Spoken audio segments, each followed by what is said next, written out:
So just when the body functions the way you want, there is a deep sense of fulfillment. When your mind functions the way you want, there's a very deep sense of fulfillment. So, only when you make everything automatic, go there, do for 8 hours, go home, weekend get drunk, end of the month get the salary, what kind of life is that?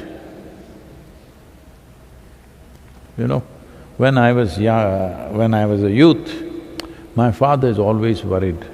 We just lost him few months ago. He was always worried, this boy is not qualifying himself for anything, what will he do, what will he do, how will he earn his living? It never occurred to me how to earn my living. I thought it was obscene. How to earn my living, such a thought never occurred to me. I went to school, college, or whatever, my interest there, but never how to earn a living. So, when I took up that kind of education, which will definitely not get me a job anywhere. So there was great concern. So one day he was really very worried and some relatives were there and he said, what to do with this boy? He's not qualifying for anything. And I said, see, don't worry about me earning a living. Tell me when I should leave this house. The moment you say, within 2 minutes I'll be gone. And don't worry about me, I will live somewhere. If nothing else, I'll go into the jungle and I'll survive. Because I trekked across Western Ghats, I know where to live, where to survive. Without even seeing a human face, I will survive. There's no issue about that. And above all, because I'm not qualified for anything, this means I can do whatever I feel like doing.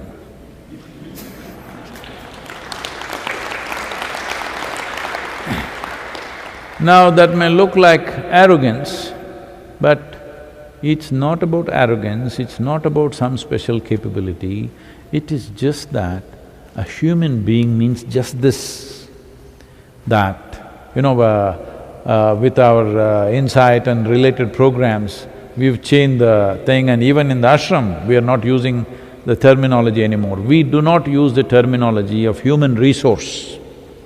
A resource means it's a fixed quantity. A human being is not a fixed quantity. If he or she is a fixed quantity, what the hell do I do with them?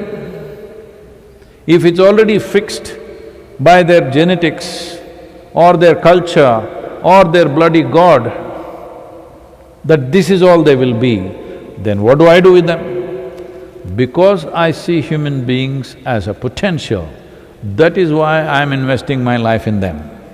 Otherwise, why? What's the point if they're not a potential?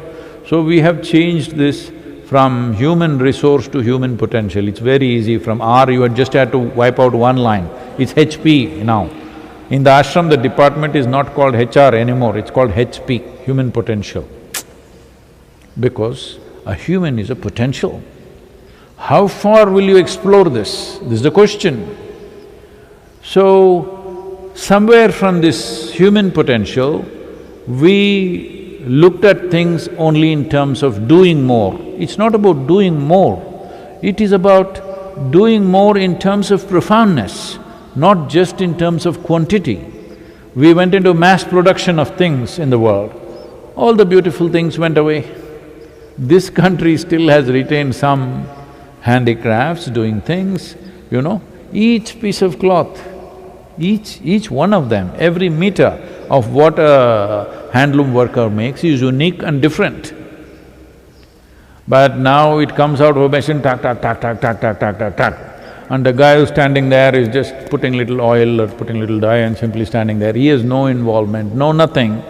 We made the world like this because somebody wants more money, more money, more money, that's all.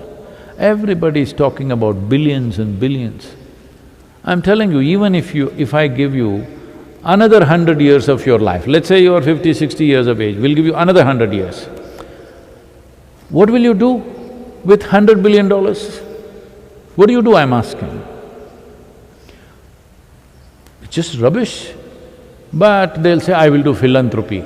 But why? Why grab it and then put it back? I am not speaking against those who are doing it, I'm glad at least they're doing it, others are burying it in their grave and going. I'm saying you've seen those kings and those Egyptian pharaohs and other people, they buried immense amount of gold and stuff in their graves thinking they will need it elsewhere. At least these guys are trying to give back, this has become a big thing. I said, why take more than what you need, then give back? This culture if we change, we can change everything. What do we do with 7.6 billion people? There is a lot of beautiful things to do. It is not necessary, we just have to go on putting more automobiles, at least let us decide how many people should exist on this planet, how many automobiles should exist, how many damn phones should exist, how many every other machine should exist. At least let us all sit down and put a cap, this many only can exist. Otherwise, right now it's happening in all the Indian cities. We have more cars than roads. Yes, there are more… if all the cars come out on the road, we don't have enough road, but we've got cars. And we are looking at the economy, car sales are improving, so we're doing great, we're doing great. At least ride a motorcycle like me, at least half the space you take. I'm saying something we have to do. In some way, we must see how we occupy less space, each individual human being. Right now, distancing, you occupy more space, that's okay. Social distancing, that's all right.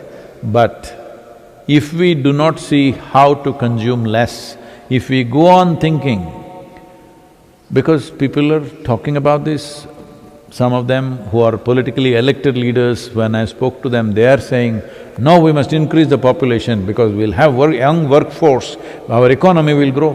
What will you do with the damn economy? Let's say in this country, instead of 1 billion people, it became 2 billion people in whatever number of years. After that, can you live here? You can do whatever arrangements you want.